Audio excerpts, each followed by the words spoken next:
Hello friends, good evening সবাইকে এবং সবাইকে আবারও নতুন আরেকটি ভিডিওতে ওয়েলকাম জানাই। তো আজকে তোমাদের জন্য এই ভিডিওতে একটি গুড নিউজ রয়েছে।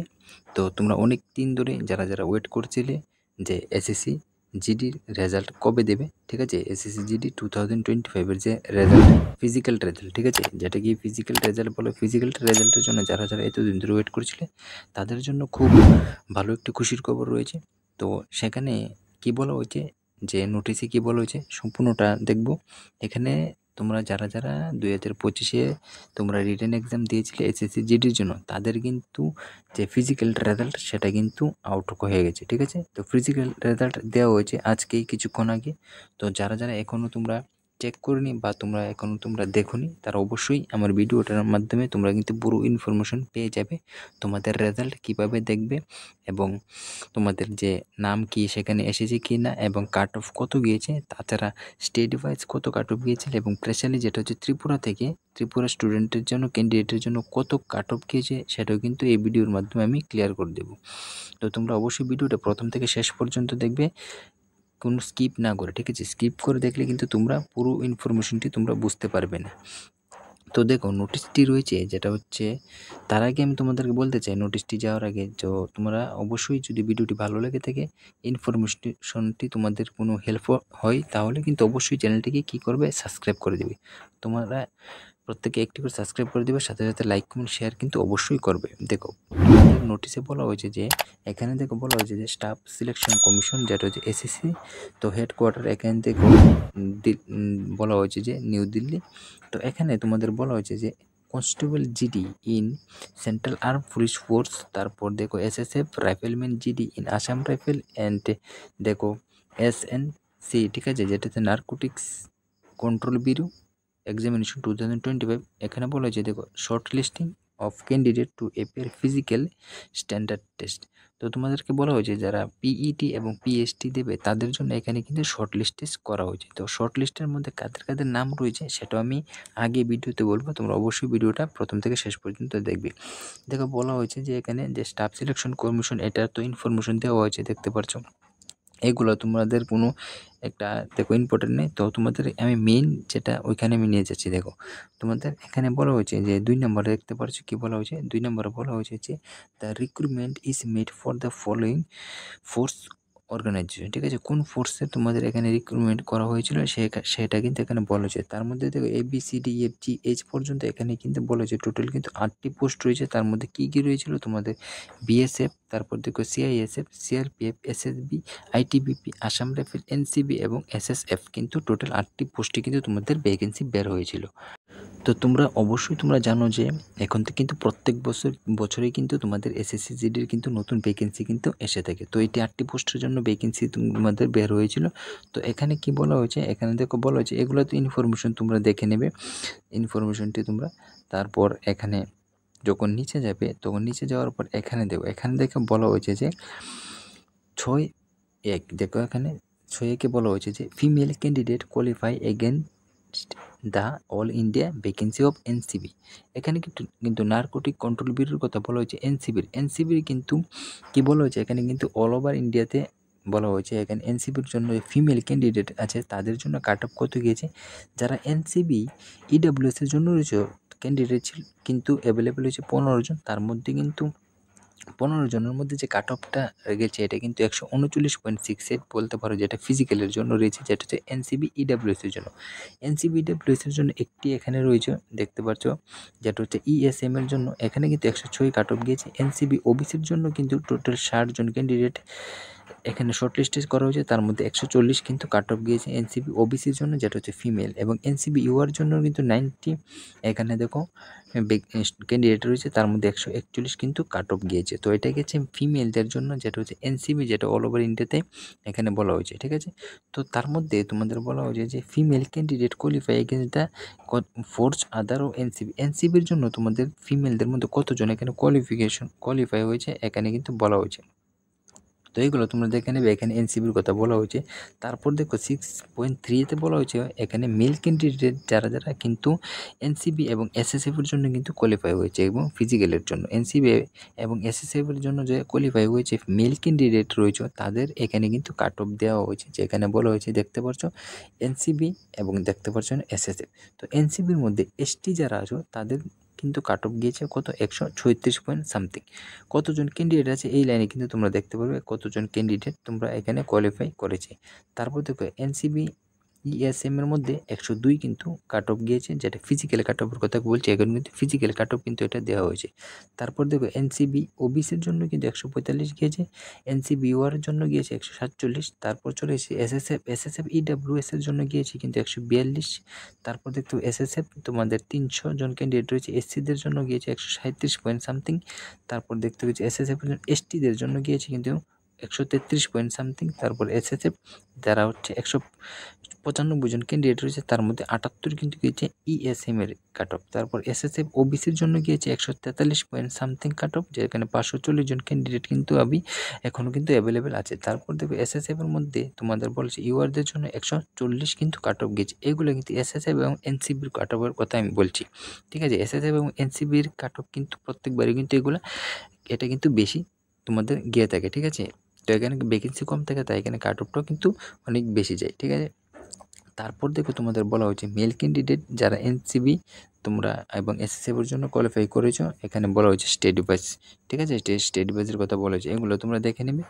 তোমরা অবশ্যই পিডিএফটা আমার টেলিগ্রাম চ্যানেলে পেয়ে যাবে, ওইখান থেকে তোমরা অবশ্যই ডাউনলোড করে দেখতে পারবে। কেননা অনেকেই হয়তো দেখতে পারছো না, কেন এখানে যে তাদের অফিসিয়াল সাইট কিন্তু একটু কিন্তু বিজি দেখাবে, ঠিক আছে। তো তারপর দেখো তোমাদের বলা হয়েছে কি তোমাদের মেন কাট অফে আমি তোমাদেরকে নিয়ে যাচ্ছি, এগুলো তোমরা অবশ্যই দেখে নেবে যাদের প্রয়োজন আছে। এখানে দেখো বলা হয়েছে যে কাট অফ যে এনএক্সার 1 এর মধ্যে কি বলা হয়েছে cut off details of female candidate যারা কোয়ালিফাই করেছে state wise vacancy for NCB আর আন্ডার, ঠিক আছে। এখানে তোমাদের বলা হয়েছে যে তোমাদের যে আন্ধ্রপ্রদেশ, দেখো প্রথম আন্ধ্রপ্রদেশ দেওয়া হয়েছে। আন্ধ্রপ্রদেশের মধ্যে ক্যাটাগরি ইডাব্লিউএস এর জন্য জেনারেল এরিয়া, এটা কিন্তু আমি একটা দিয়ে তোমাদেরকে বুঝিয়ে দিচ্ছি, পুরো নোটিফিকেশন দেখলে তো অনেক সময় লেগে যাবে। এখানে দেখো স্টেট দেওয়া হয়েছে, তারপর এরিয়া, তারপর ক্যাটাগরি, তারপর ক্যান্ডিডেট অ্যাভেলেবেল, কতজন ক্যান্ডিডেট অ্যাভেলেবেল রয়েছে। এখানে দেখো আন্ধ্রপ্রদেশের যে জেনারেল এরিয়া আছে এখানে ইডাব্লিউএস এর জন্য কিন্তু 80 জন ক্যান্ডিডেট অ্যাভেলেবেল আছে, তার জন্য কাট অফ গিয়েছে 79 পয়েন্ট সামথিং। তারপর আন্ধ্রপ্রদেশের যেটা হচ্ছে ওবিসি জেনারেল এরিয়া তাদের কিন্তু 224 জন তোমার ক্যান্ডিডেট অ্যাভেলেবেল আছে, যেখানে 91 পয়েন্ট সামথিং কিন্তু কাট অফ গিয়েছে OBC general area. এসসিদের general area যেখানে আন্ধ্রপ্রদেশ আছে সেখানে কিন্তু 81 পয়েন্ট সামথিং আমাদের কাট অফ গিয়েছে, এবং আন্ধ্রপ্রদেশের জেনারেল এরিয়াতে এসটি যারা আছে তাদের কিন্তু 78 পয়েন্ট সামথিং এখানে কাট অফ গিয়েছে। আন্ধ্রপ্রদেশ ইউআরদের জন্য তোমাদের 91 পয়েন্ট সামথিং কিন্তু এখানে কাট অফ গিয়েছে। তো এটা গেল আন্ধ্রপ্রদেশ ইডাব্লিউএস রয়েছে, এসসি রয়েছে, বাকিগুলো দেখে নেবে। তো তোমরা যারা ত্রিপুরা থেকে তোমরা এসএসসি জিডি দিয়েছো, এটা আমি জানি প্রত্যেকবারই অনেক স্টুডেন্ট ত্রিপুরা থেকে কিন্তু এসএসসি জিডির এক্সাম কিন্তু দিয়ে থাকে। কেন এটা আমার এক্সপিরিয়েন্সে আমি বলছি, যখন আমি দিয়েছিলাম তখনই কিন্তু অনেক ক্যান্ডিডেট কিন্তু এখানে অনেকেই কিন্তু অ্যাপ্লাই করে থাকে এবং এই ভ্যাকেন্সির জন্য অনেকেই কিন্তু অপেক্ষা করে থাকে। তো যখন আমি গিয়েছিলাম ওই সময়ের কথা বলছি, অনেক ক্যান্ডিডেট কিন্তু আমি দেখেছি যে ত্রিপুরা থেকে কিন্তু এসএসসি জিডি দিয়ে থাকে। তো এটা তোমরা অবশ্যই জানো। তো এখানে তোমার ত্রিপুরাদের কাট অফ কত গিয়েছে ওটা তোমরা একবার দেখে নাও। এখানে দেখো চলে এসেছি ত্রিপুরাতে। এখানে ত্রিপুরাতে আমি যেখানে দেখো আন্ডারলাইন করছি সেইগুলো দেখুন, এই যে এখানে ত্রিপুরা কিন্তু রয়েছে, তোমরা অবশ্যই কিন্তু দেখতে পাচ্ছ এখানে ত্রিপুরার ক্যান্ডিডেট রয়েছে। তো ত্রিপুরাতে এটা কিন্তু আমি ফিমেলদের কথা বলছি। ত্রিপুরাতে যারা এসসি আছো, ঠিক আছে, ফিমেল এসসি আছো, যারা বর্ডার এরিয়াতে যারা আছো এবং এসসি ক্যাটাগরিতে তাদের 64 যে ক্যান্ডিডেট কিন্তু এখানে কি রয়েছে, এখানে কিন্তু যে বলতে ফিজিক্যালের জন্য কিন্তু ডাকা হয়েছে। তার জন্য যে তোমাদের কাট অফ কত গেছে 41 পয়েন্ট সামথিং তোমাদের এখানে কিন্তু কাট অফ গিয়েছে। এটা হচ্ছে ফিমেলদের, আমি বারবার বলছি ফিমেলদের বর্ডার এরিয়াতে, এবং এসসি ক্যাটাগরির জন্য কত গিয়েছে 41 পয়েন্ট সামথিং। বর্ডার এরিয়াতে যারা এসটি আছো তাদের কিন্তু 112 জন ক্যান্ডিডেট রয়েছে এবং এখানে কিন্তু কাট অফ গিয়েছে সেম 41 পয়েন্ট সামথিং। এবং বর্ডার এরিয়াতে যারা ইউআর আছো তাদের কিন্তু 152 জন ক্যান্ডিডেট রয়েছে এবং এখানে তোমাদের রয়েছে 51 পয়েন্ট সামথিং তোমাদের এখানে কাট অফ গিয়েছে, যেটা হচ্ছে ইউআরদের জন্য। এবং জেনারেলের জন্য এসসি যারা আছো জেনারেল এরিয়াতে ঠিক আছে। জেনারেল এরিয়াতে যারা এসসি আছো তাদের কিন্তু কাট অফ গিয়েছে 39 পয়েন্ট সামথিং। তো এখানে তারপর দেখতে পাচ্ছ যারা রয়েছে জেনারেল এরিয়াতে এসটি যারা রয়েছে তাদের কিন্তু 41 পয়েন্ট সামথিং কাট অফ গিয়েছে, এবং যারা জেনারেল এরিয়াতে ইউআর আছো তাদের কিন্তু 49 পয়েন্ট সামথিং কাট অফ গিয়েছে। এবং যারা দেখো নাক্সাল এরিয়াতে আছো ত্রিপুরাতে ইডাব্লিউএস এর জন্য কিন্তু 42 পয়েন্ট সামথিং কাট অফ গিয়েছে। নাক্সাল এরিয়া ওবিসি যারা আছো তারা কিন্তু 85 পয়েন্ট সামথিং কিন্তু কাট অফ গিয়েছে। এবং নাক্সাল এরিয়া যারা এসসি আছো তারা কিন্তু এখানে 39 পয়েন্ট সামথিং কাট অফ গিয়েছে। এবং নাক্সাল এরিয়াতে যারা এসটি আছো তাদের কিন্তু এখানে 44 পয়েন্ট সামথিং কাট অফ গিয়েছে। তারপর নাক্সাল এরিয়াতে যারা ইউআর আছো তারা কিন্তু 52 পয়েন্ট সামথিং কাট অফ গিয়েছে। তো এখানে আমি বলতে গেলে এবার হয়তো আমার মনে হচ্ছে এটা কিন্তু লোয়েস্ট কাট অফ গিয়েছে, যেটা আমি দেখতে পাচ্ছি প্রত্যেকবারের নলেজে কিন্তু আমি বলছি।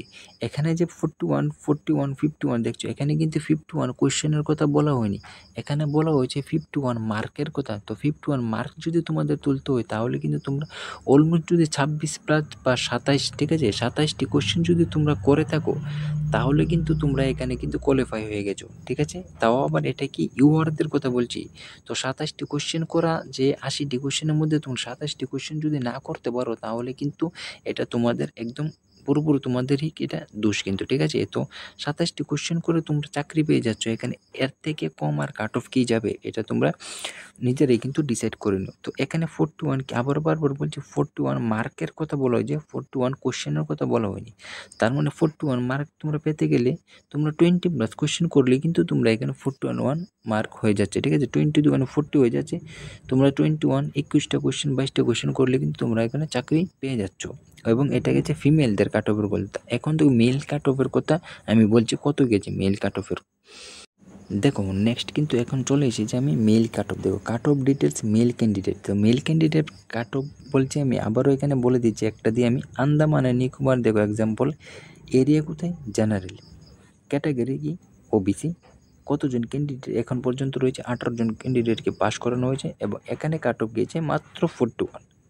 তো সেম কাট অফই কিন্তু 41, 50, 60 এরকমই কিন্তু কাট অফ তোমাদের যাচ্ছে।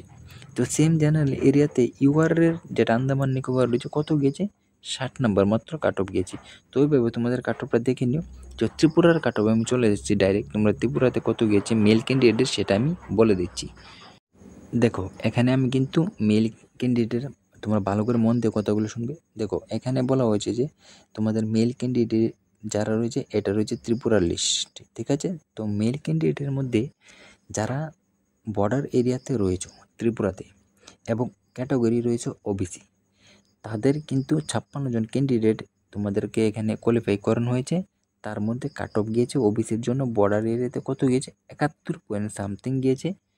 এবং বর্ডার এরিয়াতে যারা এসসি আছো, ঠিক আছে, এসসি আছো তাদের কাট অফ গিয়েছে মাত্র 34 পয়েন্ট সামথিং। তো তোমরা চিন্তা করে দেখো 34 পয়েন্ট সামথিং, এটা কি কি এত কম কাট অফ তোমরা এসএসসি জিডি ছাড়া আর কোনো এক্সামে তোমরা পাবে না যে এত কম কাট অফ যায়। তোমরা যে 34 নাম্বার পেতে গেলে তোমাদের কতটি কোয়েশ্চেন করতে হবে, মাত্র 17টি কোয়েশ্চেন করতে হবে। এবং এটা শুধু রিজনিং থেকেই তোমাদের চলে আসে 17 নাম্বার। আমি যেটা আমার নলেজে বলছি, দেখো 20টি কোয়েশ্চেন আসে তোমার রিজনিংয়ে। তো 20টির মধ্যে 17টি রিজনিং যদি করো, বাকি তোমরা ইংলিশ বলো, তারপর ম্যাথ বলো, জিকে বলো, ওইগুলো যদি নাও করো তারপরও তোমরা এখানে কোয়ালিফাই হয়ে যাচ্ছ। তো এর থেকে কম কাট অফ আর কি যাবে, এটা তোমরা একবার ভেবে দেখো। তারপর দেখো বর্ডার এরিয়াতে যারা এসটি আছো তাদের রয়েছে মাত্র 32 পয়েন্ট সামথিং নাম্বার। তারপর যারা বর্ডার এরিয়াতে ইউআর আছো তাদের রয়েছে 48 পয়েন্ট সামথিং। তো কি বলবো, দেখো ইউআর থেকে ওবিসির কাট অফ কিন্তু বেশি। তো ভেবে দেখো কত কম নাম্বারে তোমরা এখানে সিলেকশনটা নিতে পারছো। এসএসসি জিডি ছাড়া আর কোনো এক্সামে তোমরা নিতে পারবে না এত কম নাম্বারের সিলেকশন। তারপর ত্রিপুরাতে যারা জেনারেল এরিয়াতে রয়েছে ওবিসি রয়েছে, জেনারেল এটা কিন্তু বর্ডার এরিয়াতে চলে গেছে। এখন জেনারেল এরিয়াতে যারা 70 পেয়েছো তারা কিন্তু এখানে কোয়ালিফাই হয়ে যাচ্ছ। এবং জেনারেল এরিয়াতে যারা এসসি আছো তারা কিন্তু 33 পয়েন্ট সামথিংয়ে এখানে তোমরা চাকরি পেয়ে যাচ্ছ। তারপর জেনারেল এরিয়াতে যারা এসটি রয়েছে তারা কিন্তু 32 পয়েন্ট সামথিং এখানে কিন্তু কি হয়ে যাচ্ছে, কোয়ালিফাই হয়ে যাচ্ছে। তোমরা বলছি বারবার চাকরি পেয়েছো, তোমরা অবশ্যই অনেকে বলবে যে এটা তো ফিজিক্যাল কাট অফ। দেখো অনেক সময় কি ওই ফিজিক্যাল কাট অফও কিন্তু 1 নাম্বার কিন্তু ফাইনালে কিন্তু বেশি যায় না। তাছাড়া অনেক সময় দেখো 1 বা 2 যারা প্লাস আছে তারা একদম তোমরা ফাইনাল সিলেকশন নিয়ে নিতে পারবে। তারপর জেনারেল এরিয়াতে যারা ইউআর আছো তারা 48 এখানে কোয়ালিফাই হয়ে যাচ্ছ। এবং নাকসাল এরিয়াতে যারা ইডাব্লিউএস আছে তারা 32, এবং নাকসাল এরিয়াতে যারা ইডাব্লিউএস আগেরটা ছিল ইএসএম সরি, এবং 40 নাম্বারে তোমরা এখানে কোয়ালিফাই হয়ে যাচ্ছ ফিজিক্যালের জন্য। নাকসাল এরিয়াতে ওবিসির জন্য মাত্র 75 নাম্বার গিয়েছে। নাকসাল এরিয়াতে যারা এসসি আছো তাদের 41-এ, নাকসাল এরিয়াতে যারা এসটি আছো তাদের 34 নাম্বারে, নাকসাল এরিয়াতে যারা ইউআর আছো তারা 56 নাম্বারে তোমরা এখানে কোয়ালিফাই হয়ে যাচ্ছ ফিজিক্যালের জন্য। তো অবশ্যই তোমরা ডিটেলসে তোমরা বুঝে রেখেছো। যদি কোনো ডাউট থেকে থাকে তাহলে অবশ্যই কিন্তু কমেন্ট বক্সে আমাকে জানাবে। তোমাদের কোনো ডাউট থাকে থাকলে ওই ডাউটটা আমি কিন্তু অবশ্যই কমেন্টে আমি তোমাদেরকে ক্লিয়ার করে দেবো। তো আশা করি ভিডিওটা ভালো লেগেছে সম্পূর্ণটা। আরও ডিটেলসে যদি বলতে তাহলে ভিডিওটা অনেক লম্বা হয়ে যাবে। তো আজকে এখানে তোমাদের ইনফরমেশনটি যেটি দিয়ে গেলাম তোমরা অবশ্যই এটা দেখবে। এবং এই যে তোমাদের পিডিএফটা, ঠিক আছে, ওই পিডিএফটা আমার টেলিগ্রাম চ্যানেলে পেয়ে যাবে, ওইখান থেকে ডাউনলোড করে তোমার নামটি কিন্তু দেখতে পারবে। এটা ছিল তোমাদের কিন্তু কাট অফ। তাছাড়া আরও 2টি পিডিএফ রয়েছে যেখানে তোমাদের নামগুলো চেক করতে পারবে। ওই নামগুলো চেক করার জন্য আমি টেলিগ্রাম চ্যানেলে 2টা পিডিএফ আমি তোমাদেরকে দিয়ে দেবো। এখানে গিয়ে অবশ্যই তোমাদের নামটাও চেক করতে পারবে যে তোমাদের নাম এসেছে কিনা ফিজিক্যালের জন্য। তো আশা করি ভিডিওটি ভালো লেগেছে। অবশ্যই চ্যানেলটিকে একটি সাবস্ক্রাইব করে দিবে, সাথে সাথে বেল আইকন অন করে রাখবে এবং লাইক কমেন্ট শেয়ার অবশ্যই করবে।